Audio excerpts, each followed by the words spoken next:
یہ جنگ ختم نہیں ہوئی. مودی پہ ان کا ارادہ اچھا نہیں ہے. وہ پاکستان کے جس بھی علاقے میں وار کرے. ہمارے سینکڑوں فوجی جو ہیں وہ اپنی جانوں کا نذرانہ دے چکے ہیں. جب انڈیا کو اس کو غرور تھا اور تکبر تھا اور اس کا جو ڈیفنس بجٹ تھا ہم سے 10 گنا تھا اور اس کی اکانومی وہ کہتا ہے کہ ہماری 12 گنا ہے. وہ کہتا ہے کہ میری اکانومی 4.2 ٹریلین ڈالر ہے, 4200 ارب ڈالر, اور پاکستان 350 وہ تو ارب ڈالر ہے. وہ ہمیں تو کچھ سمجھ نہیں رہا تھا. انڈیا کوشش بہت کر رہا تھا, اس نے بہت سوچا, اس نے بہت دکھایا. اٹیک وہ ہندوستانیوں نے کیا ہے, وہ وہاں پہ انڈینز وہ تھے, انہوں نے حملہ کیا ہے.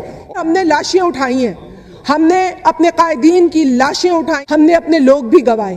90 پاکستانی شہید ہوئے ہیں سر, چاہے وہ آرمڈ فورسز کے لوگ ہوں, چاہے وہ عام عوام ہو.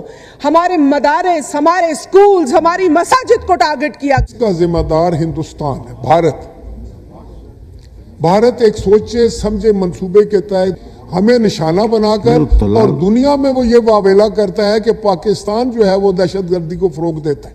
ہمارے اسکولوں کو اڑایا جاتا ہے, ہمارے ہاسپٹلز کو اب بھی وہ کیا جاتا ہے.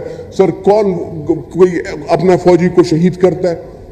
میں حیران ہوں. ایک انڈیا کبھی بھی باز نہ آتا, یہ جو ایسکلیشن ہے وہ کبھی بھی باز نہ آتا جب تک پریزیڈنٹ ٹرمپ نے ان کو یہ کہا کہ ہم آپ سے بزنس نہیں کریں گے. انہوں نے کہا کہ اگر بزنس کرنا ہے تو سیز فائر کریں. پوری دنیا نے دیکھا کہ میدان جنگ میں تو ہماری 90 قیمتی انسانی جانوں کا نقصان ہوا, سینکڑوں ارب ڈالر ہم نے اس جنگ میں گنوائے, لیکن اس کے باوجود ہم نے اس کا مقابلہ کیا.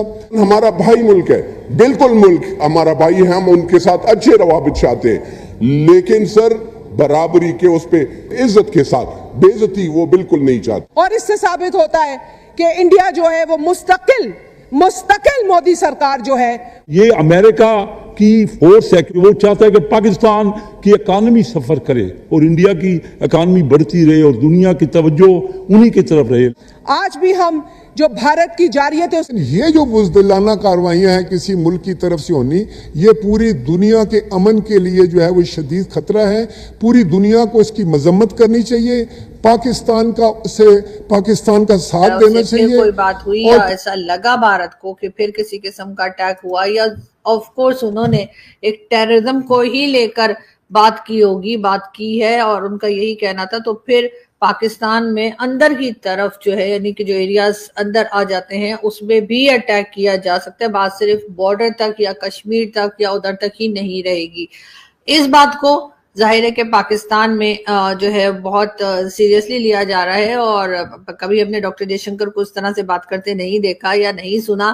وہ ہمیشہ سے بہت ہی بیلنس رہ کے بات کرتے ہیں, لیکن اس بار لگ رہا ہے کہ انہوں نے جو سٹیٹمنٹ دیا ہے وہ کافی سخت قسم کا سٹیٹمنٹ ہے, کافی سیریس ہو کے بات کی جا رہی ہے, اور پاکستان کو شاید وارن بھی کیا جا رہا ہے کہ اگر کوئی قسم کا بھی اٹیک یا نقصان بھارت میں ہوا تو بھارت کی طرف سے پاکستان کے اندر کی طرف جو ہے وہ اٹیک کیا جا سکتا ہے. اور ظاہر ہے کہ وہ اٹیک وہ نہ تو فورسز کے اوپر کرنے کو کہہ رہے ہیں, نہ ہی وہ عام سٹیزنز کے اوپر کرنے کو کہہ رہے ہیں. وہ جو ٹیرر آؤٹ فٹس جو بتائے جاتے ہیں پاکستان میں, یا جو ٹیرر کیمپس ہیں, یا جو ٹیررسٹ یہاں پر کہے جاتے ہیں, چاہے وہ حافظ سعید ہو, چاہے وہ مسعود اظہر ہو, اور اسی طرح کے دوسرے کئی لوگ, ان کے ٹھکانوں پر اٹیک کرنے کی بات کی جا رہی ہے. اور یہی کہا جا رہا ہے کہ ان کے ٹھکانے